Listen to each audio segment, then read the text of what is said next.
राजा ययाति की बेकाबू जवानी की अनोखी कहानी। पौराणिक कथाओं की माने तो ये बात तब की है जब महाभारत काल में अमरावती में राजा ययाति राज करता था।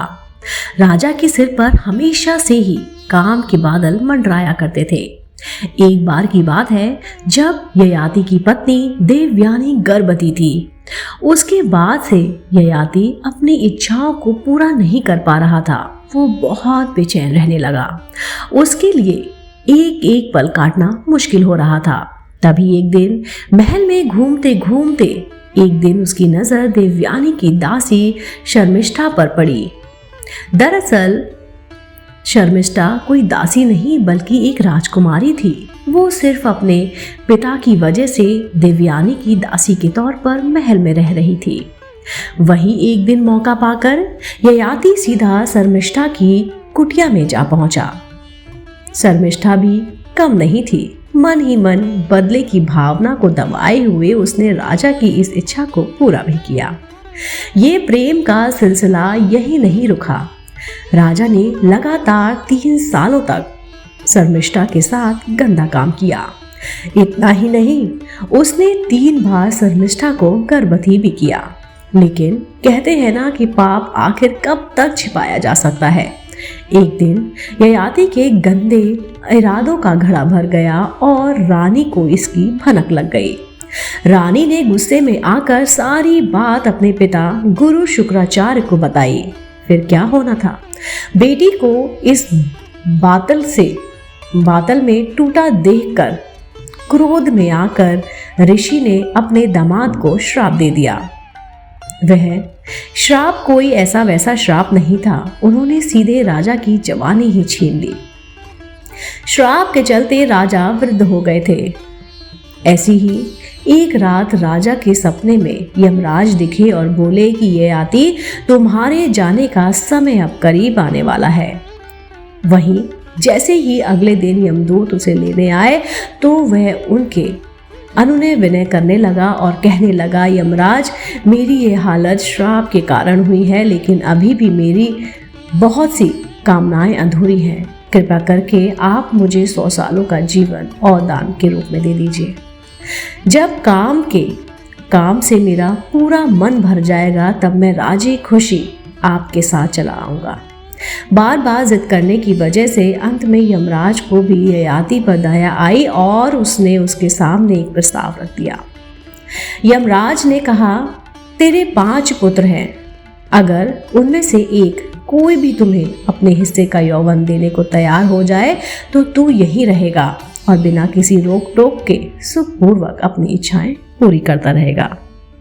इसके बाद वो एक एक करके अपने सभी पुत्रों के पास गया और बेशर्म होकर अपने पुत्रों के सामने यौवन की याचना करने लगा। लेकिन उसके सभी पुत्र ने उसे मना कर दिया। फिर क्या था, अंत में बस शर्मिष्ठा का छोटा पुत्र पुरु इस बात के लिए राजी हो गया।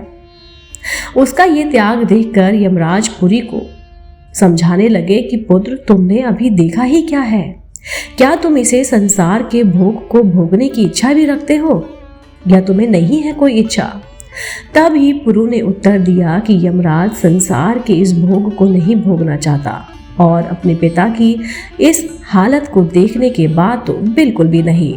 बता दें दोस्तों, पुरु से प्राप्त हुआ यौवन के बाद एक बार फिर से ययाति अपनी अंधाधुन काम की भावना को पूरा करने के लिए लग गया और कब इस सब को करते करते 100 साल बीत गए उसे पता ही नहीं चला। फिर क्या था, एक बार फिर मौत उसके सामने आकर खड़ी हो गई।